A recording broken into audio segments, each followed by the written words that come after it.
Deciding what to leave behind when you die is a personal decision that should be made with care and consideration for your loved ones and your own values and priorities. But how do we make sure we are leaving the right things to the right people so your legacy can be a lasting one?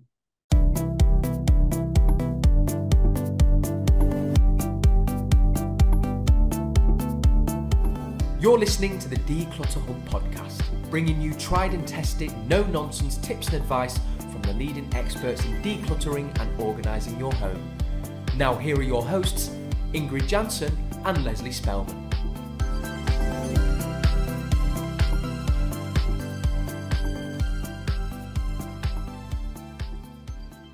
Hello and welcome, listeners. I'm Ingrid. And I'm Leslie. If you're new to the Declutter Hub podcast, you're so welcome. What you'll find here is reality, empathy, and advice by the bucket load. And if you've been here for a while, thanks so much for listening. If you'd like the added bonus of watching us as well as listening, you might want to find our podcast on our YouTube channel.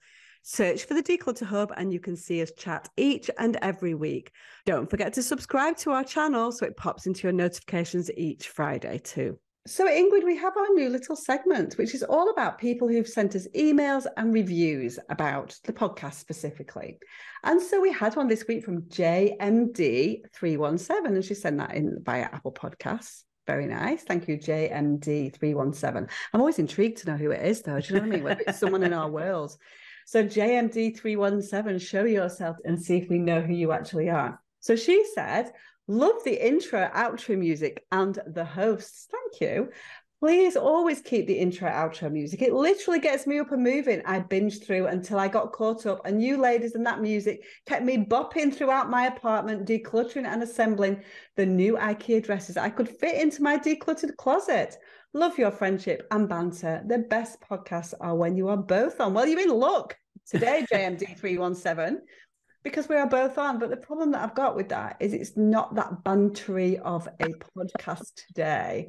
But yeah, before we get started on that, thank you so much for sending us a podcast review. If anybody wants to send us a review, we're going to read it out. How nice is that? Yes. So leave us a review on your podcast player or put a comment in on our website. So, for example, this is episode 244. So you can go to declutterhub.com/244 and leave us a comment or a review if you like.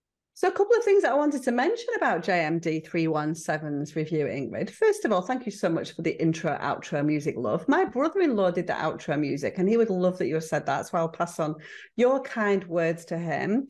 And also, I think it's fantastic that you managed to declutter your closet enough to be able to fit in new furniture. I like the idea. Do you think you can bop around while you're assembling IKEA furniture, Ingrid?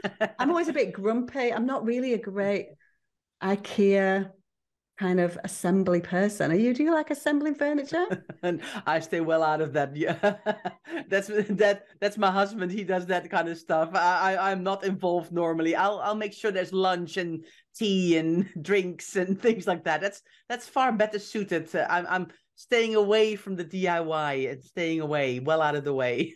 It's just something that's never floated my boat, I must admit. I just don't like it, but a lot of people really do, don't they?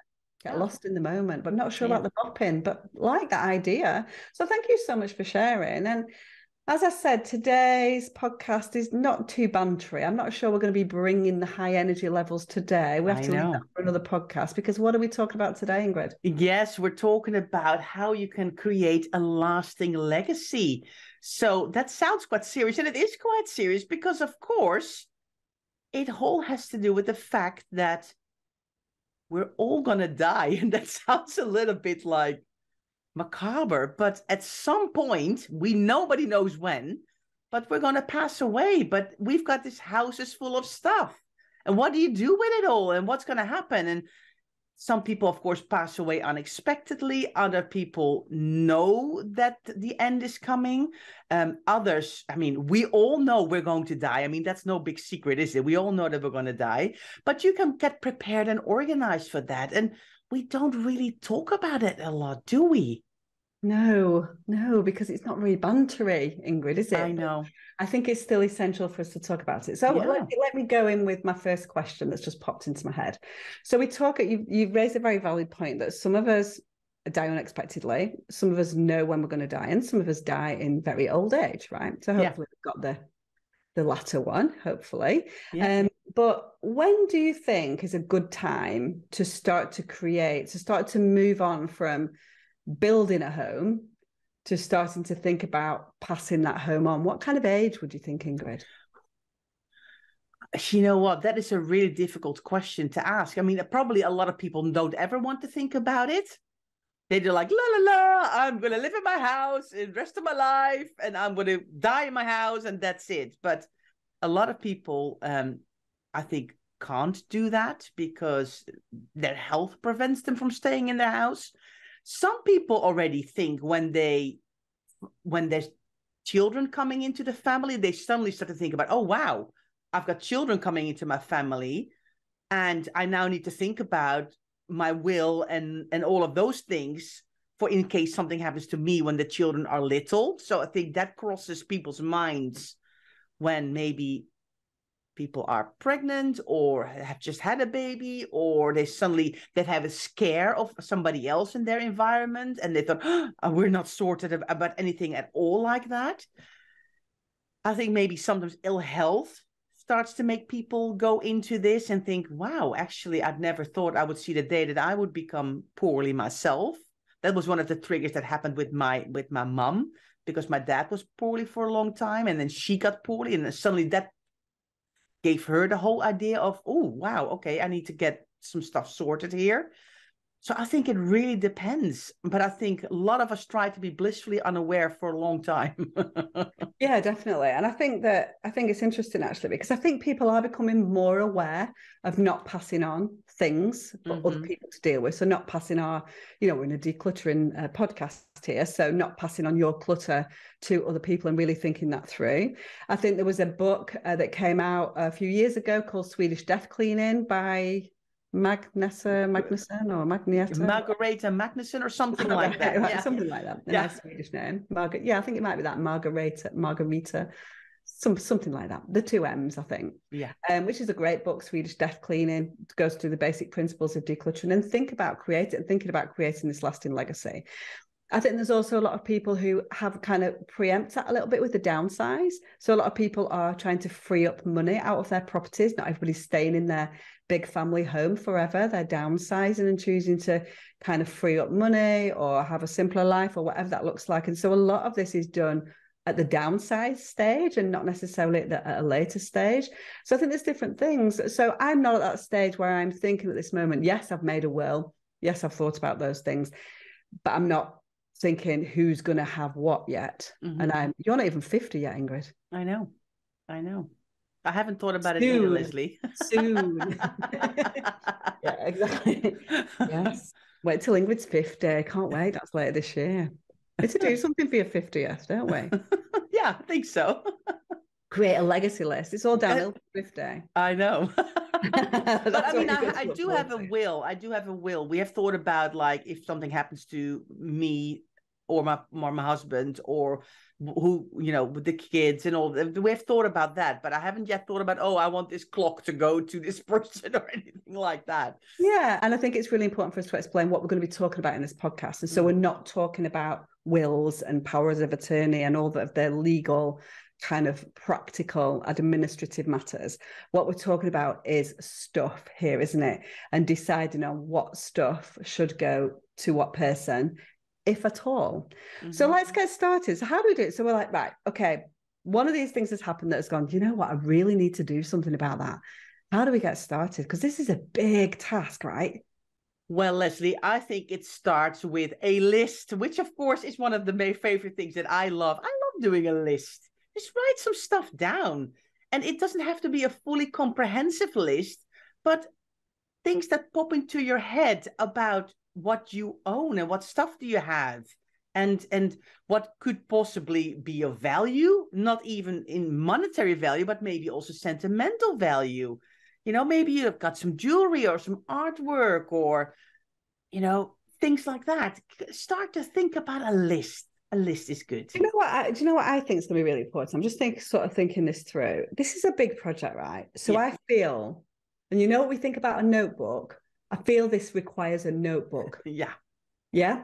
So I feel that list is going to evolve into more lists and thinking and thoughts and planning and actions. And so I feel that this is a project that deserves its very own notebook. Yeah. Would you agree? Definitely. Yeah. And I think that the list at this stage, Ingrid, might not be, we might not be down to, my watch that I got when I was, engaged or whatever. We might not be at that level. It might be just broad categories at this stage of, jewelry. They might not be talking about which individual pieces of jewelry, but these are the things that are important to me that I believe would form part of my legacy. And then I think it's important for you then to think about within those categories. I mean, to start drilling down. So let's think about those broad categories first. Got to start somewhere, haven't we? With broad categories, because otherwise it's too overwhelming. If we start to think at this stage, what have I got and who am I going to give it to? We're getting ahead of ourselves, aren't we? So we need to think about at this stage, this is someone we've just woken up and said, you know what? Today's the day I'm going to start thinking about this. This is going to span weeks, months, years even to get to this point, which is why I think it needs a notebook. I think it might be really nice for you to kind of almost use it as a bullet journal as well, to write down your thoughts about what you did and why you did it. But think about what's important to you and what you feel that you want your legacy to be. You know what I mean? So within your list, you might have family heirlooms, so do you want to pass those family heirlooms down the generations? What kind of things are sentimental to you? So it might not be jewelry. It might be notes that you've taken. It might be diaries. There's all number of things. So think about the kind of things that have made you tick and are part of you and your kind of life, what represents you, your emotional connection to stuff, what's important to you. I think it's things like that. So before we can even start with stuff, we need to think about kind of categories of things, don't we? It's hard to kind of explain, but do you know what I mean? I think it's also interesting because you might identify then items that might not have any sentimental monetary value to somebody else, but you find out actually for you they're really important, which you hadn't realized. And it may be something that you've inherited yourself or that you have built, created, bought over the years in your own lifetime. So I think it's identifying those key pieces, isn't it? That you think, okay, those are the ones that are important to me. Maybe the jewelry is not it at all. You can go, actually, it doesn't matter to me at all. It was just something that I enjoyed wearing. It can all be sold and that money can be used for something else. But maybe there's completely other things that somebody in your family might not even know you have or with that is important to you. Definitely. And I think, you're talking about other people in the family. Maybe this is the stage at which is once you've thought about your lists, your broad categories, you've got a kind of project guide together almost and started to really think this through. Think about the who. So who is going to inherit my things? Who would want to inherit things? If you're an older generation, you may have multiple grandchildren. You might not have any grandchildren at all. How do you make sure that your legacy continues if you don't have immediate family like that? Have you got friends? Have you got colleagues or somebody like that these things might get passed down to? So who is going to be the beneficiary of your legacy as well? Really important to think about that, because I know, if I think about my own dad and father-in-law, if I think about their grandchildren, they would all have very different things that they would, so their interaction with their granddads is very different depending on the way that their minds work and what kind of things are special to them and what kind of experiences they've had with them.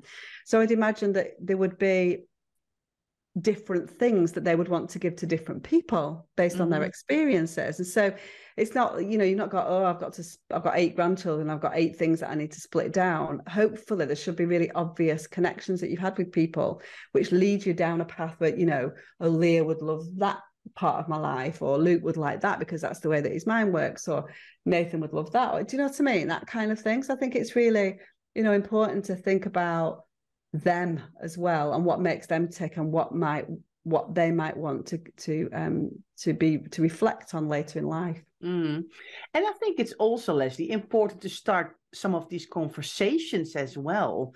Don't be afraid to kind of start that conversation, because of course nobody wants to think about, when I die, what kind of stuff do you want? But in the end is inevitable. So it's nicer to know that you can kind of have these conversations when you're still alive yourself, and you can kind of get a feel for what's important, I think, as well. Yeah, definitely. And because I think, sometimes, older generations don't understand how important certain things are to the younger generations. And so, because those conversations never happen, and that's what, that's what this is all about. It's not a transactional thing. It's not about, this was my stuff and now it's your stuff and there's nothing in between. We need to bridge that gap between the life that came before and the life that comes afterwards, and understand why those things are important. I think because a lot of times when we think about will and giving stuff away and all that kind of stuff, people inheriting things, often it's about monetary value, isn't it? Often it's like, oh, well, there's my really fancy diamond ring that I'm going to give to my granddaughter, or whatever that might be. And often it's not that kind of stuff that's important. It's nice, of course, to have a diamond ring, and that does have sentimental value and stuff. But it might be other things. I mentioned diary, artwork, paintings. It might even be a piece of crockery. It might be any number of things, because we all have those nostalgic things that make us think of, a loved one, don't we? Yeah. So I think it's important for you to think about why. So why do you want that to be part of your legacy? And why would the person that you're leaving your legacy to want that stuff? Really important, because, and as I say, I think people are getting much better at thinking about that now. I think it's not an automatic, well, here's the house and you just go through it and decide what you want from it. Because then often it's quite, I don't know, I find it quite a soulless, if there's no guidance at all, it's hard, isn't it? Because you've got that guilty feeling where you've not been guided appropriately while someone's been alive as to these are the special things and this is just the normal stuff of life. You don't need to keep my cleaning products and even my clothes. There might be one or two clothes that remind you very much of me. But for the most part, it's just functional stuff that made me kind of go through my daily life. And so really think about, why would those people want your stuff? Is there some value to them? Because what you don't want to do, we don't want to overload other people with just stuff that's just functional, do we? Yeah. And I think that's the problem, Leslie, because a lot of people do not want to think about it, talk about it, do anything about it. They kind of keep shoving it forward, thinking we will all live forever. We never have to downsize. We're never going to have ill health. And then all of a sudden there can be a cascade of things happening. And then suddenly somebody has to leave their house, whether to a hospital or downsizing, whatever it is. And then everything all of a sudden has to be done really, really quickly with no time to even think about anything. And then, or worst case scenario, the person passes away and leaves a whole house full of stuff left for their oftentimes children to deal with. And that's when you see the cartoons of this whole garage full of stuff going, son, one day this will all be yours. And you can see the person going, oh no, this is not what I want, because it is an incredible amount of work. I mean, and we see that in our membership as well, don't we? Lots of our members are dealing with houses from family members, and it can take such a long time, and all the family dynamics of families involved in a house, sorting out. It's incredible. I think that it's important, we were talking about bridging that gap between the older generation and the new generation. Now's the time. Ingrid, that I have taken the time with my dad and my father-in-law to get them to write their story. And so we've used a company called Story Terrace. And what happens with that is that you have like a writer who interviews you. So a writer interviewed my dad and my father-in-law to understand the important things that happened in their lives and what they wanted to tell us their story. And it's really interesting to see how that's unfolded. And I've spoken about this before in podcasts when we were kind of at the initial stages of it. But what's really interesting is to to give free rein to somebody almost to say, tell your life story, and to see which bits of it they perceive to be really important that they would want to share with future generations. So that's been really interesting. But, you know, and that's been nice to be able to go and to be able to give that to somebody else to do and just kind of not be a part of it almost. But, you know, reading the stories now, and I was part of the kind of editing side of it and the photo gathering. So I definitely felt part of that process, even though I didn't write anything. I think that it's just really nice to remember because, you know, depending on when you forget about, you don't know anything about, I don't know anything about my dad before he was, you know, I was a child, and that, you know, there was a whole life before me. Then I was a child. Then I was a teenager who didn't care. Then I had my own life in my 20s. I only started to really sit up and pay attention probably in my 30s. And then there's a whole 40, 50 years gone by that I don't know anything about. And so it's nice to be able to understand that storytelling side of it. And of course, what that process did with Story Terrace is it encouraged us to have those conversations about it as well. And you don't necessarily need to have Story Terrace to do that, but it's important to start to instigate conversation about stuff and legacy and what's important to somebody. Do you know what I mean? And so I think it's, you know, one of our members, and we've done a podcast with Abby, haven't we? She's still one of our members today. And she had the most wonderful experience and still going through it at the moment with her mum and dad, who they kept a lot of Asian artwork, didn't they? And so there was a lot of it. They collected it for many years. And her and her sister spent, I think, half an hour or an hour every week going round to understand the stories behind the artwork. So then they can keep the best of it. And then understand, you know, when her parents pass away, sadly, that they've got these things and they understand the story behind that. That's the most important thing. It's not the stuff, is it? It's the stories behind the stuff and why it's important to either the person that's leaving it or the person that is getting that, you know, receiving it. It's the same with one of our members was sharing that she went home to visit her mom and her sister was there as well. And they went through all their books that from when they were children. And together they decided what can go, what needs to stay. Is there anything important to you or to the mom or to ourselves? And it's so nice to do this conversation. And then they can do another something the next time they're visiting and another something the next time they're visiting. But it helps the mom go through the items, but also for themselves to reminisce and to chat and to have old stories come up. And, you know, it's a wonderful way to remember, because I think sometimes we're so busy with just life that we forget to remember the good times or the things that have happened. And, you know, it's lovely to reminisce with somebody else as well and not having to do all that by yourself. Definitely. So it's all about that storytelling, isn't it? And understanding. You know, obviously some things you know already if you've grown up with that, and they're special because you remember them. But there's a lot of things, you know, there's a load of things that come in between where you forget. You know, there's things where, you know, when we were going through this with my dad and my father, I'm like, oh yeah, I remember that now. Do you know what I mean? It's kind of gone, but it's very vivid in their minds. And then therefore it becomes important going forward.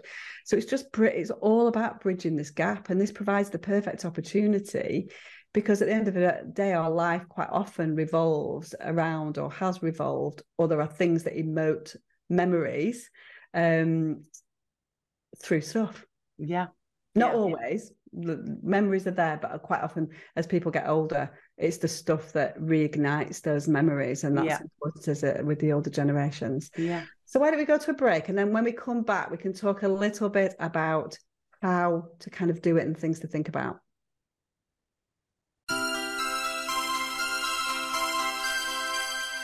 Hello everyone, welcome back after your short break, when Leslie and I are talking about creating a legacy.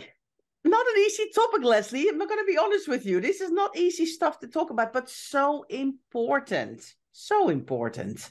Yeah, we talked about having a kind of notebook for this project. So I think it really will evolve over time. So what I'm going to talk about now is like the practicalities of this. And so this is not like a one-time project. This is just something that's probably going to be with you for the rest of your life, isn't it? And so, but I think it's important to get the basics right, isn't it? So as you know, we talked about creating like broad categories. And then at some point, obviously, we're going to go, okay, let me take a look at my jewelry. Let me take a look at my photographs. I mean, these are all going to be sentimental items, yeah.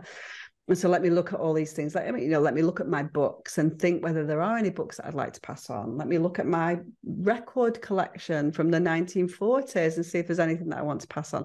All of these things. So we're going to get to a point where we actually drill down a little bit on the categories of items that we've identified. But I think it's important to start to put some practicalities in motion, isn't it, Ingrid? So if you have got somebody specific in mind to be the beneficiary, it's also a hard word to say. Yeah. A beneficiary of these things, make sure that's written down somewhere. So I know in the UK, when you make a will, you don't necessarily put in it, this thing's going to that person and this thing's going to that person. You have like what's called a chattel of wishes at the end, where that's where you kind of write down kind of more smaller things, I think. Yeah. I don't know. There'll be loads of legal people. That's what we've done anyway. So the will takes care of the kind of basics of who's getting the house and who's getting the whatever and the money and the blah, blah, blah, blah. But then the chattel of wishes is where it starts to go into a little bit more detail about individual things. And we haven't really gone there yet to think about what those might look like, because we don't intend on going anywhere anytime soon. Do you know what I mean? And if one of us does, the other one will still be around, hopefully. Do you know what I mean? So we're not quite there yet. We're thinking about that. But I think if you have got something specific in mind, or if you've discussed something, also possible. My kids would have not a bother of them going to their grandparents and saying, when you die, I want that. Do you know what I mean? And not in a mercenary way, but in a kind of nice way, but making, do you know what I mean? I think I like that honesty. Yeah. Because that provides clarity, doesn't it? It might not happen, but it does provide clarity. So if there is something that you would love from somebody and that's very important to you, perhaps now's the time to have that conversation to say, look, grandma or mum or whatever, I've always loved this. And if there was one thing that I would want to remind me of you, this is what would be it. And so it works both ways. So it's not just thinking about what you want to leave. It's also the time to be honest. But we should be able to have those honest conversations. Because as you said right at the beginning, Ingrid, one thing in life that's a surety is that we're going to die at some point. Yeah.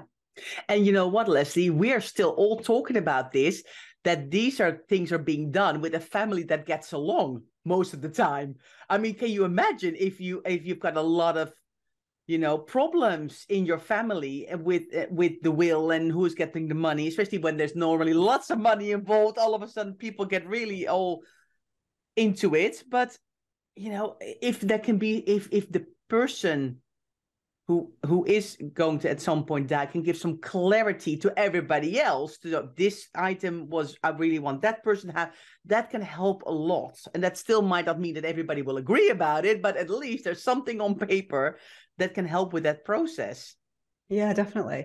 I think the problem is we deal with quite a lot, don't we, Ingrid, of kind of those kind of scenarios like family mediation and things like that.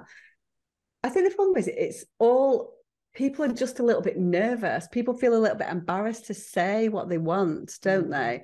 And then there's just all this kind of sometimes resentment that goes on, like, oh, well, it's like sibling, well, you've always preferred such a body and they've always done that. And then you've got well, I did this and I looked after mum for years and you were abroad in Australia. And, you've got all of these things, which means that everything is not equal in people's eyes in terms of, the way parents thought about their children, perhaps the amount of caring for the parents that happened, the amount of financial support that may have happened. There are lots of things later in life that means there's a huge disparity between what each child has done for the parent. And that then sometimes creates inequity and complex. I'm glad I'm an only child. And I think, if I look at my family, a lot of my family didn't have a lot.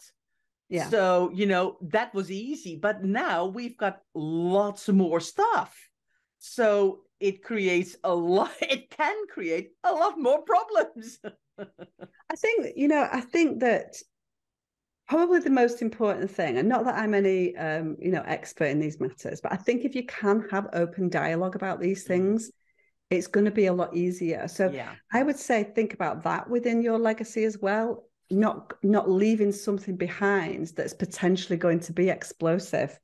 So you might have this family that kind of all gets along really quite nicely, and is all, while there's a focal point in a family, like a dad or a mum or whatever, and then all of a sudden it all goes so horribly wrong when that focal point is gone, and the glue that stuck that family together all of a sudden is gone. It's really sad, isn't it? I said it, but that's the reality of what it looks like. Yeah. But if you can try and create something that explains your rationale for doing what you did in your will, or who you pass things on to, or your legacy, or whatever it is that you're talking about, I feel that you've got a chance then to be involved in the discussion with the different family members to kind of fan down the flames a little bit.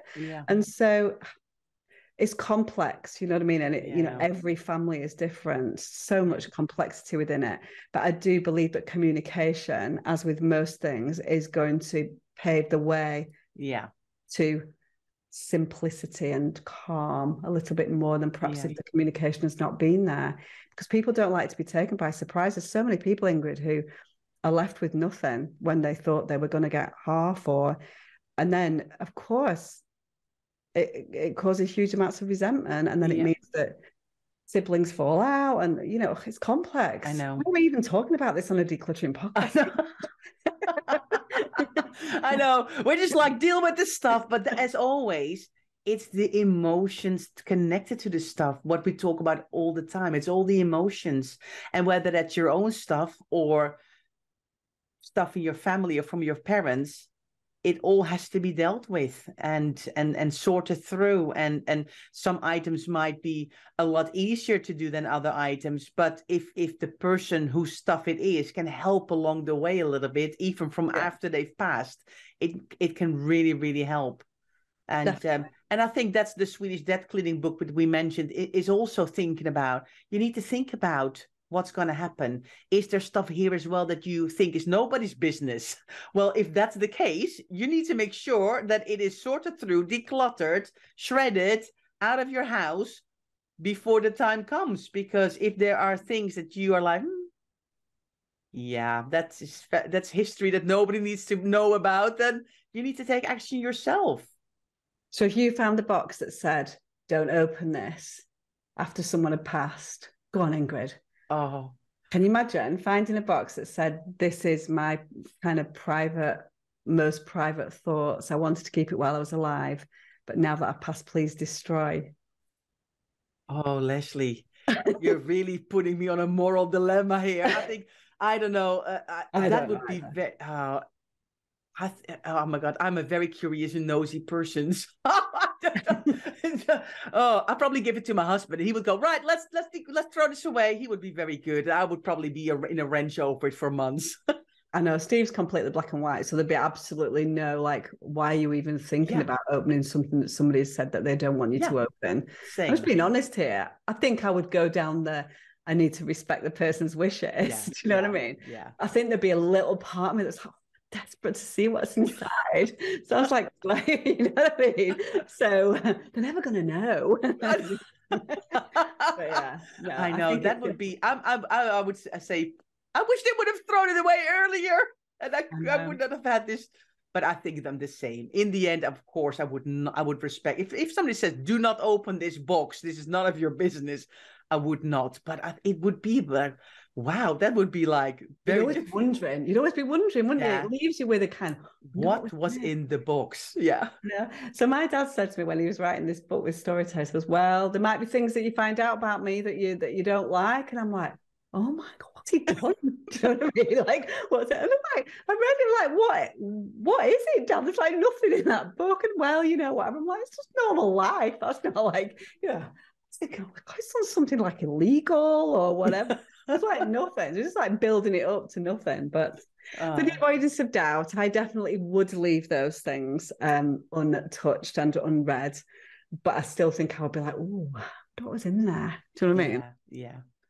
Yeah. But you know what? It can be so interesting because I remember, I think it was my husband's grandfather who wrote a book about his own life. Well, I think one of his daughters helped him with the writing, but they had like stories about it because they lived in a farm close to the eastern border over the Second World War. And, I mean, I think they had people hiding in their attics and things like that. I'm gonna have to reread that now. I'm like, do I remember this all? It's been years and years and years. It must have been 15 years since I read it, and now you've remembered me. I'm gonna read that again because it was fascinating. Whole different time. I think, do you know what? I think that to cross over generations like that, that's the thing that you don't want to be lost, isn't it? People's story. And that's what this is all about, really. So in fact, you know, what we haven't spoken about is your legacy actually nothing apart from the stories? Do we actually need stuff as a legacy? Do we need that at all? So my thoughts are probably there are a couple of things in people's lives that will bring up those memories and remind you of happy times. And that's the purpose of that stuff. But if I think about my dad, I can absolutely categorically assure you there's not a single thing in his flat that I would take that would remind me of him, that I would want to remind me. So that's why I'm really glad that I've got the book, because he wasn't really about stuff. He's not really got any kind of valuable stuff. So there's kind of nothing, you know what I mean? Yeah. And not, you know, he's got cardigans that he would wear relentlessly. And actually, I'd be glad to see them go in the bin, to be fair, rather than keep hold of them. You know, like, you're still wearing that there. Like, come on, you know what I mean? And that sounds really mean, but but I don't need his stuff to remember him. No. You know what I mean? And so, but I am glad that I've got the book, which captures his personality if ever I want to. You know, if I need those memories, then you know, that will be what it is. And I think perhaps that was because I knew that he didn't have any stuff that would give me those memories. So I don't know. It's tricky. It's a tricky conversation. Have we given anybody have we just gone back and forth over how hard it would be, or have we actually given some practical advice? Well, I hope so. I think for me, the main thing is to start thinking about it and not be afraid to have those conversations, and maybe go to your mom, your dad, or maybe your brother or sister or your own kids, you know, at some point. We're all getting much older, but, you know, we're all, you know, there's also lots of people who pass away suddenly quickly of all the kinds of horrible illnesses. What do you see happening here? What's important for you? And not just leave it and leave it and leave it. It's part of life. Just like people being born, people will pass away. And I'm glad I'm having some of these conversations with my mom as well. Also because she was very poorly when my dad was already very poorly. She's okay. She's 81, bless her heart. You know, she's hanging in there. But we try to have these conversations when I visit, or when I'm on Zoom with her, or because of course she's in the Netherlands and I'm here, so I don't see her as much in person as I would like. It would be probably maybe easier to do these conversations than on Zoom going, Mom should tell me the story from like earlier and let me record it.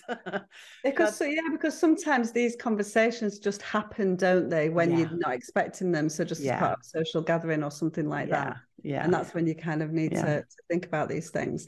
Yeah.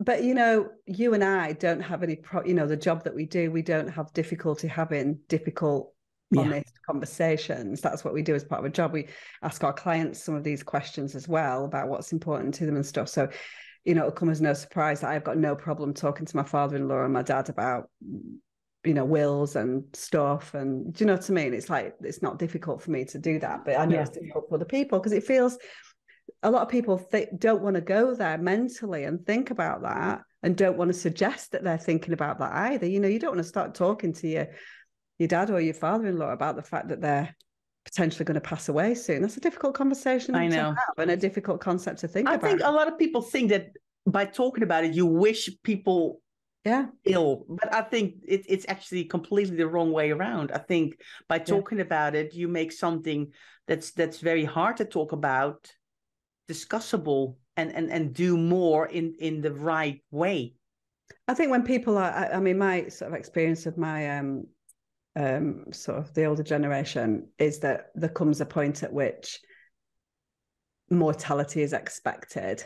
Does that make sense? And so they start to, you know, my father-in-law is going to 3 funerals a week. Do you know what I mean? And so he's very aware of his own mortality, that might happen at any point, and so doesn't have any problem discussing that and talking about it. We still find it very sad. It's not something that I say it's an easy conversation, but it's not, because I don't want it to happen. But I've not got any problem with dealing with the practicalities, because I think that getting the practicalities sorted out is going to help what happens afterwards. Yeah. Do you know what I mean? I think that's it. So yeah, not really the very bantery conversation that JMD317 was expecting, Ingrid, from us. But I think it's an important conversation to have, even if somebody out there thinks, you know what, I've been putting that off so much, and why don't I spend a little bit of time, you know, talking to my mum about something nice that happened to her, or trying to go back into her memories and understand a little bit more, or, you know, think about the kinds of stuff, or say to my mum, do you know what, I really love that thing in your house. I would love that as a memory of you when you're not here, and stuff like that. And so I think it's things like that. But I guess, you know, I'm not ready for that yet in my sort of mid-50s. And that might be a mistake, but who knows? Who knows? I would imagine it's something that probably comes later. Yeah. We will see. Well, I hope this podcast was really helpful and has given you food for thought. This is not, maybe the action is try and find a notebook. Try and find a notebook and just maybe make a little list, do a bit of pondering and thinking about this.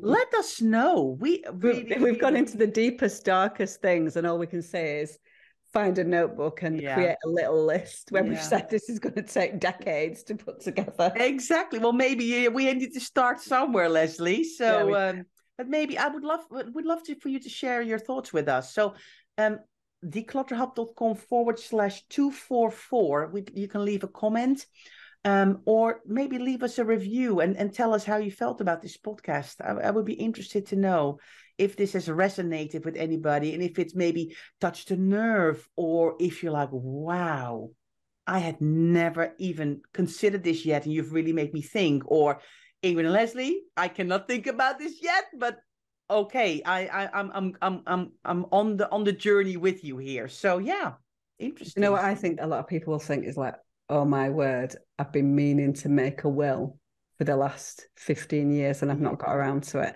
So if that comes to the top of your list, that's important as well. So not one of our most fun podcasts ever, Ingrid, but important to get there and to think about it and to have those honest conversations. So thank you so much, everybody, for listening to us kind of ponder. We've definitely ponderous podcast. Yeah. Well, thanks so much. And we'll be back next week.